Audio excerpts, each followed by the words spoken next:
నడిచినా కూర్చున్నా మోకాళ్ళ నొప్పులు వస్తున్నాయా? ప్రాణ పెయిన్ క్లినిక్ లో అధునాతన చికిత్సతో మోకాళ్ళ నొప్పులు తగ్గించుకోండి. హాయ్ హలో నమస్తే వెల్కమ్ టు మనం టీవీ. నేను దుర్గా. అబిడ్స్లోని ఫార్చ్యూన్ హోటల్లో వ్యభిచారం చేస్తున్న ముఠాను పట్టుకోవడం జరిగింది. దీనికి సంబంధించి వెనుక నడిపిస్తున్న అఖిల్ పహిగాన్ని అరెస్ట్ చేయడం జరిగింది. అయితే కేసు విచారణ ఎలా జరగబోతోంది, ఎలాంటి శిక్షలు పడే అవకాశం ఉంది అనే విషయాన్ని మనకు తెలియజేయడానికి మనతో పాటు లైవ్లో ఉన్నారు ఇంద్రగంటి మధుశర్మ గారు. ఆయన అడిగి వివరాలు తెలుసుకోండి. సార్ నమస్తే. సార్ నమస్తే అండి. చెప్పండి సార్, అఖిల్ పహిలాన్ అరెస్ట్ చేయడం జరిగింది. అయితే ఈ కేసులో ఎలాంటి విచారణ చేపట్టబోతున్నారు? కేసులో ఏ యాక్ట్ మీద పెట్టడం జరిగింది సార్? యూజువల్గా మనము ఇలాంటి విషయాలను ఏం చెప్తామంటే, అంటే ఇమ్మోరల్ ట్రాఫికింగ్ ఇన్వాల్వ్ అయిన విషయాల్లో పాటుగా దీన్ని యూజువల్గా మనం ఫ్లెష్ ట్రేడ్ అంటాం. ఫ్లెష్ ట్రేడ్ అంటే ఏంటంటే, ఇట్లా అమ్మాయిల్ని లేదా పిల్లల్ని, చిన్న పిల్లల్ని తీసుకువచ్చి వాళ్ళని వ్యభిచార గృహాల్లో ఇన్వాల్వ్ అయ్యేటట్టుగా చేసి వాళ్ళ చేత వ్యాపారం చేయించే పద్ధతిని యూజువల్గా మనం ఫ్లెష్ ట్రేడ్ అని సంబోధిస్తూ ఉంటాం. సో ఇది ఏంటంటే, ఆడపిల్లల రక్త మాంసాలతో ఒంటితో వ్యాపారం చేయడం అనేది సహేతుకమైన చర్య కాదు. దీన్ని చట్టపరంగా కూడా ఏమీ అనుమతించదగ్గ విషయం ఏమీ కాదు.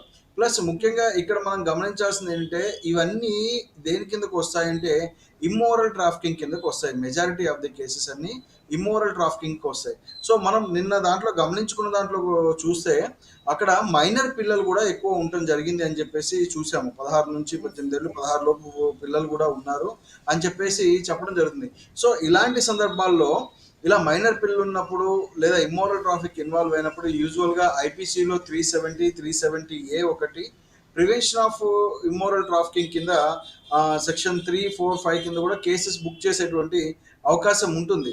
సో మనం ముఖ్యంగా గమనించుకోవాల్సింది ఏంటంటే, అసలు ఎలాంటి సందర్భాల్లో ఈ ఇమ్మోరల్ ట్రాఫికింగ్ అనేది జరుగుతుంది అంటే, ముఖ్యంగా ఏమీ లేని నిస్సహాయ స్థితిలో ఉన్నటువంటి ఆడపిల్లలు.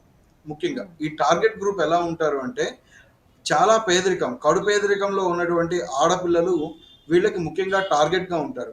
సరే, వాళ్ళు లేదు ఎందుకని వాళ్ళకి ఏదైనా ఒక ఉద్యోగ అవకాశం చూపించి, లేదా ఏదైనా సరే ₹1 వస్తుంది మీకు ఈ మార్గంలో, ఇలా ముందుకు వెళ్తే మీరు సంపాదించుకోవచ్చు అనే దాన్ని చూపించడం ద్వారా సో వీళ్ళని కొంత ట్రాప్ చేసి వాళ్ళు ఒక ప్రణాళిక ప్రకారం వీళ్ళని ట్రాప్ చేసి ఇటువంటి ఈ వృత్తిలోకి దింపడం జరుగుతూ ఉంటుంది. సో వాళ్ళు ఒక్కసారి ట్రాప్ అయిపోయి ఇలాంటి వృత్తిలోకి వచ్చిన తర్వాత వాళ్ళు ఫర్దర్గా ఎక్కడ కంటిన్యూ అవ్వలేరు. బయటికి వెళ్ళాలన్నా కష్టపడాల్సి వస్తుంది. ఎందుకంటే వాళ్ళకి ఒక రకమైన థ్రెట్ ఇస్తూ ఉంటారు. సో ఆ థ్రెట్ ఇచ్చినప్పుడు 100% థ్రెట్ ఇస్తూ ఉంటారండి. సో దాని నుంచి వాళ్ళు తప్పించుకోలేరు. వీళ్ళని ఏం చేస్తామంటే, దీన్ని మనం యూజువల్గా 16 ఏళ్ళ పిల్లలు అయితే కనుక సమ్ టైమ్స్ దీన్ని ఇమ్మోరల్ ట్రాఫికింగ్లో కిడ్నాప్ కింద కూడా ట్రీట్ చేస్తాము. కొంచెం వయసు పెద్దదైతే దాన్ని మనం అబ్డక్షన్ అంటాం. చట్ట పరిభాషలో వచ్చేసరికి, న్యాయ పరిభాషలో వచ్చేసరికి అబ్డక్షన్ అని అంటాం. సో ఈ ఇమ్మోరల్ ట్రాఫికింగ్తో పాటు ఇతరత్ర వాళ్ళ తల్లిదండ్రుల నుంచి అనుమతులు లేకుండా కానీ, లేదా అంటే యూజువల్గా ఇలాంటి వాటికి ఎవరు అనుమతులు ఇవ్వరండి. తల్లిదండ్రులకు తెలియకుండా వాళ్ళని ఇక్కడ తీసుకొచ్చి ఎత్తుకొచ్చి ఉంటే దీంట్లో కిడ్నాప్ కానీ అబ్డక్షన్ కానీ ఇన్వాల్వ్ అయ్యేటువంటి అవకాశం ఉంటుంది. అంటే దీన్ని ఓన్లీ ఇప్పుడు ఏంటి, ఏదో మనము చేసాము, ఒక సామాజికంగా వ్యతిరేకమైన పని చేశాము అని చెప్పేసి అంటున్నారు.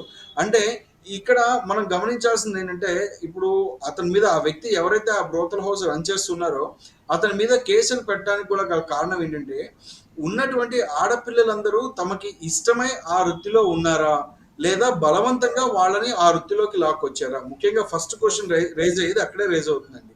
సో ఇందులో మనం గమనించుకోవాల్సింది ఏంటంటే, ఈ తతంగం అంతా జరిగింది ఒక బెంగాల్ నుంచి వచ్చిన యువతి తను ఇష్యూ రైజ్ చేయడం వల్ల పబ్లిక్ అయ్యి ఇదంతా పోలీస్ వారి ఇన్వెస్టిగేషన్ పరిధిలోకి వెళ్ళి వాళ్ళు అక్కడ రైడ్ చేసి, ఆ హోటల్లో రైడ్ చేసి అక్కడ ఉన్నటువంటి ఆల్మోస్ట్ ఒక 16 మెంబర్స్, 16 గర్ల్స్ అనుకుంటా, అమ్మాయిలు, వాళ్ళందరూ 16 మందిని పైగా వాళ్ళు పట్టుకోవడం జరిగింది. సో వీళ్ళందరినీ ఎలాంటి పరిస్థితుల్లోకి ఆ వృత్తిలోకి తెచ్చాడు అనేది కూడా ఇన్వెస్టిగేషన్ లో ప్రధాన అంశంగా చూస్తూ ఉంటారు. అంటే కొంతమంది ఆడపిల్లలు ఇష్టమై వృత్తిలోకి దిగలేరండి. వాళ్ళు 100% ఇష్టమే వృత్తిలోకి లేదు. ఏదైనా ఇతరత్ర బలవంతాలు కానీ, ప్రలోభాలు కానీ, వాళ్ళని బెదిరించడం కానీ, వాళ్ళకి ఏదైనా థ్రెటన్ ఇవ్వడం కానీ, ఒక్కసారి వచ్చి ఇరుక్కుపోయిన తర్వాత బయటికి వెళ్ళలేని పరిస్థితుల్ని క్రియేట్ చేయడం కానీ, ఇలాంటివన్నీ జరిగిన తర్వాత కొంతమంది అక్కడే స్టేబుల్గా వాళ్ళు కదలేని పరిస్థితుల్లో ఉంటారు.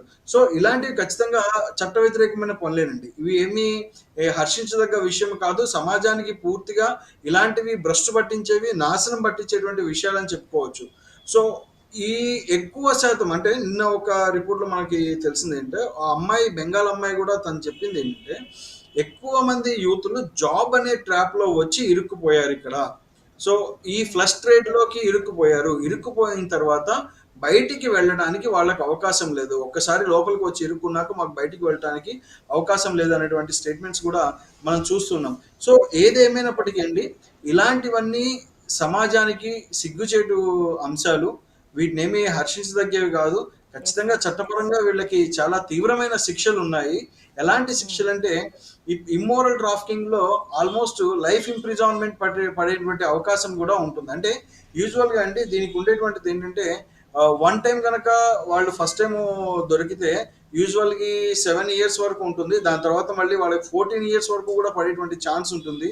ఇంకా అతను ఫ్రీక్వెంట్ అఫెండర్ అయి ఉండి కనుక, ఇంతకుముందు ఆల్రెడీ వీటిలో ఇన్వాల్వ్ అయి ఉంటే కనుక లైఫ్ ఇంప్రిజాన్మెంట్ పడి అతనికి పెనాల్టీ కూడా చాలా ఎక్కువగా పడి, అంటే ఫైన్ కూడా చాలా ఎక్కువగా ఫైన్ కూడా ఎక్కువగా పడేటువంటి అవకాశాలు ఉన్నాయి. సార్, అయితే ఇప్పుడు దీని వెనుక చాలా మంది పెద్ద పెద్ద ప్రముఖ రాజకీయ నాయకులు ఉన్నారు, సెలబ్రిటీస్ ఉన్నారనే వాదన కూడా ఉన్నారని తెలుస్తోంది. అయితే వాళ్ళకి ఎలాంటి శిక్షలు పడే అవకాశం ఉంది?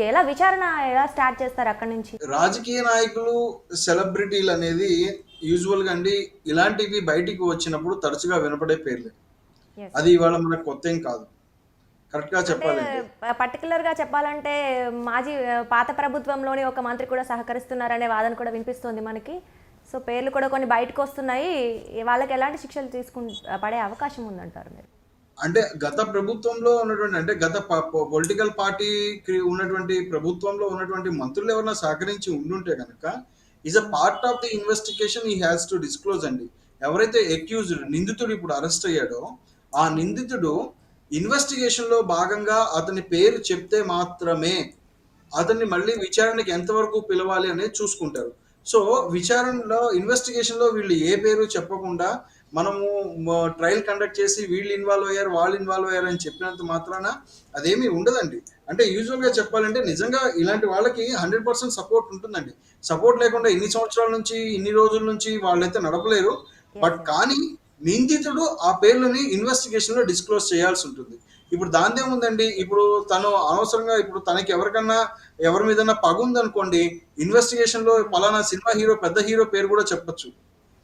ఏదో ఒక గొడవల్లో, లావాదేవీలో తేడా ఉంటే ఇన్వెస్టిగేషన్ లో ఎవరితో పెద్ద హీరో పేరు కూడా చెప్పొచ్చు.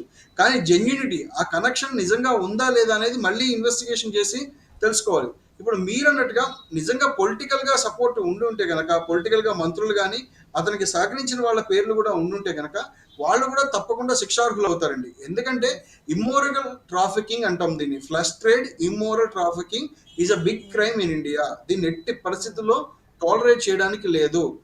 ఇది ఎక్స్క్లూజివ్లీ ముఖ్యంగా మనకి నార్త్ ఈస్టర్న్ కంట్రీస్ నుంచి వచ్చేటువంటి అమ్మాయిలు, బెంగాల్ అమ్మాయిలతో ఎక్స్క్లూజివ్ గా మన ఇండియాలో జరుగుతోందండి.